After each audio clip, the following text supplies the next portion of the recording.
بسم الله الرحمن الرحيم.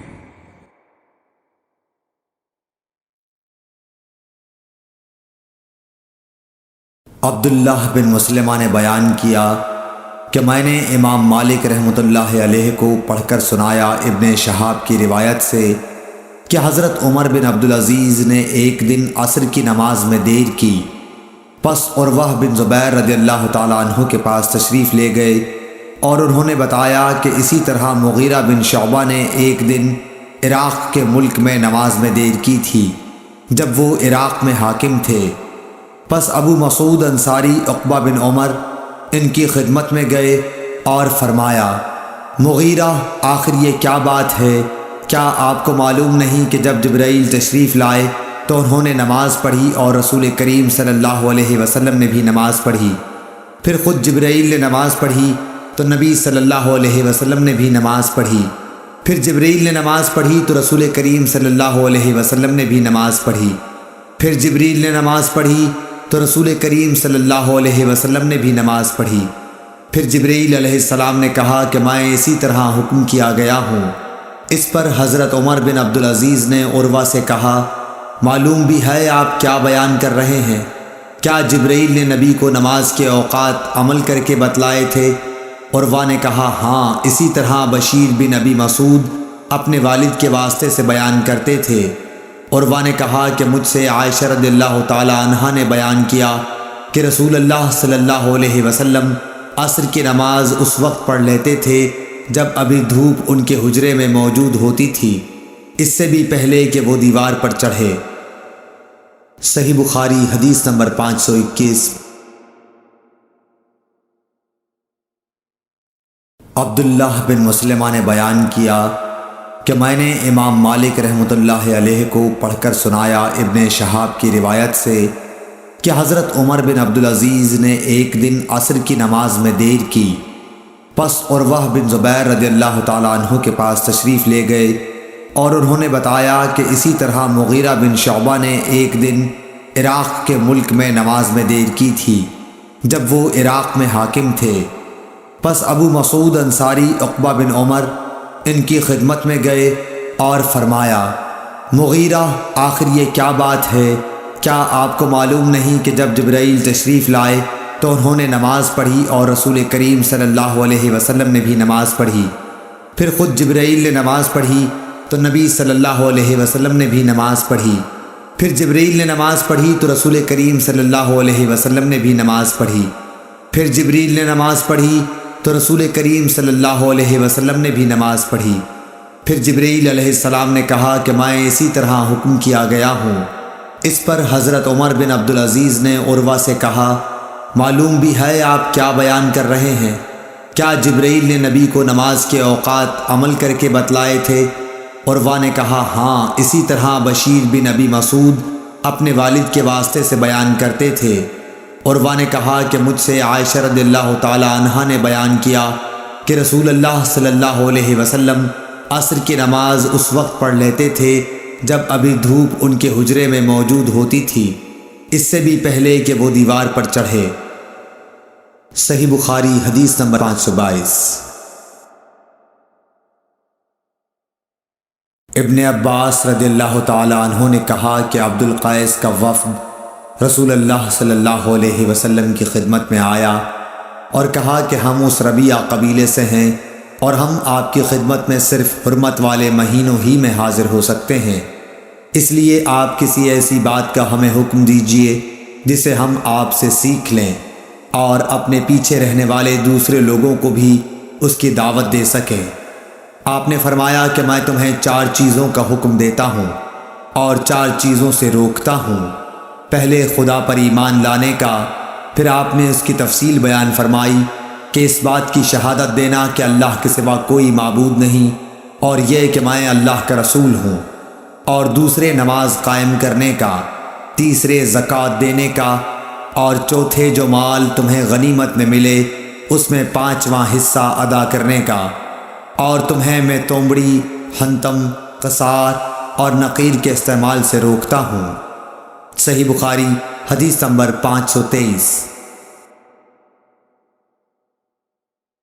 قیس بن ابی حازم نے جریر بن عبداللہ رضی اللہ تعالیٰ عنہ کی روایت سے بیان کیا کہ جریر بن عبداللہ بجلی رضی اللہ تعالیٰ عنہ نے فرمایا کہ میں نے رسول اللہ صلی اللہ علیہ وسلم کے دست مبارک پر نماز قائم کرنے، زکوٰۃ دینے اور ہر مسلمان کے ساتھ خیر خواہی کرنے پر بیعت کی۔ صحیح بخاری حدیث نمبر 524۔ شفیق بن مسلمہ نے کہا کہ میں نے حذیفہ بن یمان رضی اللہ تعالیٰ عنہ سے سنا۔ حذیفہ رضی اللہ تعالیٰ عنہ نے فرمایا کہ ہم حضرت عمر رضی اللہ تعالیٰ عنہ کی خدمت میں بیٹھے ہوئے تھے کہ آپ نے پوچھا کہ فتنے سے متعلق رسول اللہ صلی اللہ علیہ وسلم کی کوئی حدیث تم میں سے کسی کو یاد ہے؟ میں بولا میں نے اسے اسی طرح یاد رکھا ہے جیسے حضور صلی اللہ علیہ وسلم نے اس حدیث کو بیان فرمایا تھا۔ حضرت عمر رضی اللہ تعالیٰ عنہ بولے کہ تم رسول اللہ صلی اللہ علیہ وسلم سے فتن کو معلوم کرنے میں بہت بے باک تھے۔ میں نے کہا کہ انسان کے گھر والے، مال، اولاد اور پڑوسی سب فتنے کی چیزیں ہیں، اور نماز، روزہ، صدقہ، اچھی بات کے لیے لوگوں کو حکم کرنا اور بری باتوں سے روکنا ان فتنوں کا کفارہ ہیں۔ حضرت عمر رضی اللہ تعالیٰ عنہ نے فرمایا کہ میں تم سے اس کے متعلق نہیں پوچھتا، مجھے تم اس فتنے کے بارے میں بتلاؤ جو سمندر کی موج کی طرح ٹھاٹھیں مارتا ہوا بڑھے گا۔ اس پر میں نے کہا کہ یا امیر المومنین، آپ اس سے خوف نہ کھائیے، آپ کے اور فتنے کے درمیان ایک بند دروازہ ہے۔ پوچھا گیا وہ دروازہ توڑ دیا جائے گا یا صرف کھولا جائے گا؟ میں نے کہا کہ توڑ دیا جائے گا۔ حضرت عمر رضی اللہ تعالیٰ عنہ بول اٹھے کہ پھر تو وہ کبھی بند نہیں ہو سکے گا۔ شفیق نے کہا کہ ہم نے حذیفہ سے پوچھا کیا حضرت عمر رضی اللہ تعالیٰ عنہ اس دروازے کے متعلق کچھ علم رکھتے تھے؟ تو انہوں نے کہا ہاں، بالکل اسی طرح جیسے دن کے بعد رات کے آنے کا۔ میں نے تم سے ایک ایسی حدیث بیان کی ہے جو قطعاً غلط نہیں ہے۔ ہمیں اس کے متعلق حذیفہ رضی اللہ تعالیٰ عنہ سے پوچھنے میں ڈر ہوتا تھا کہ دروازے سے کیا مراد ہے، اس لیے ہم نے مسروق سے کہا کہ وہ پوچھیں۔ انہوں نے دریافت کیا تو آپ نے بتایا کہ وہ دروازہ خود حضرت عمر رضی اللہ تعالیٰ عنہ ہی تھے۔ صحیح بخاری حدیث نمبر 525۔ ابن مسعود رضی اللہ تعالیٰ عنہ سے روایت ہے کہ ایک شخص نے کسی غیر عورت کا بوسہ لے لیا اور پھر نبی کریم صلی اللہ علیہ وسلم کی خدمت میں آیا اور آپ کو اس حرکت کی خبر دے دی۔ اس پر اللہ تعالیٰ نے یہ آیت نازل فرمائی کہ نماز دن کے دونوں حصوں میں قائم کرو اور کچھ رات گئے بھی، اور بلا شبہ نیکیاں برائیوں کو مٹا دیتی ہیں۔ اس شخص نے کہا کہ یا رسول اللہ صلی اللہ علیہ وسلم، کیا یہ صرف میرے لیے ہے؟ تو آپ نے فرمایا کہ نہیں، بلکہ میری تمام امت کے لیے یہی حکم ہے۔ صحیح بخاری حدیث نمبر 526۔ ولید بن ایزار کوفی نے خبر دی کہ میں نے ابو عمرو شیبانی سے سنا، وہ کہتے تھے کہ میں نے اس گھر کے مالک سے سنا، آپ عبداللہ بن مسعود رضی اللہ تعالیٰ عنہ کے گھر کی طرف اشارہ کر رہے تھے۔ انہوں نے فرمایا کہ میں نے نبی صلی اللہ علیہ وسلم سے پوچھا کہ اللہ تعالیٰ کی بارگاہ میں کون سا عمل زیادہ محبوب ہے؟ آپ نے فرمایا کہ اپنے وقت پر نماز پڑھنا۔ پھر پوچھا اس کے بعد؟ فرمایا والدین کے ساتھ نیک معاملہ رکھنا۔ پوچھا اس کے بعد؟ آپ نے فرمایا کہ اللہ کی راہ میں جہاد کرنا۔ ابن مسعود نے فرمایا کہ حضرت صلی اللہ علیہ وسلم نے مجھے یہ تفصیل بتائی، اور اگر میں اور سوالات کرتا تو آپ اور زیادہ بھی بتلاتے، لیکن میں نے بطور ادب خاموشی اختیار کی۔ صحیح بخاری حدیث نمبر 527۔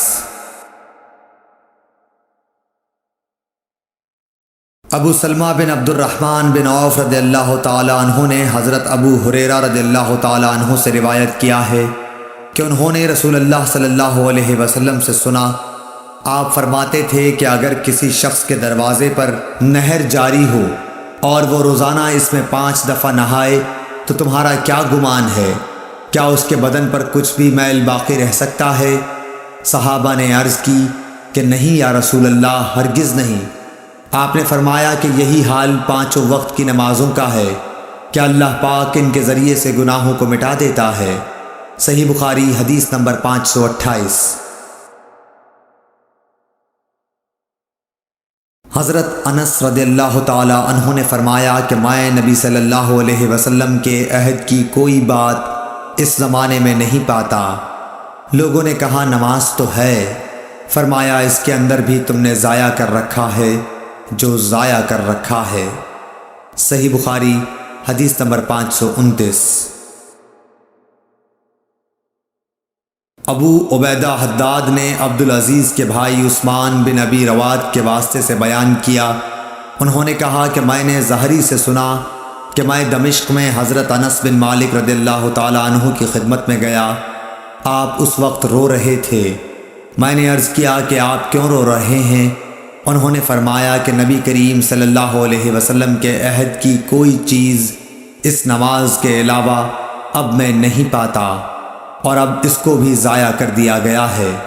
اور بکر بن خلف نے کہا کہ ہم سے محمد بن بکر برسانی نے بیان کیا کہ ہم سے عثمان بن ابی رواد نے یہی حدیث بیان کی۔ صحیح بخاری حدیث نمبر 530۔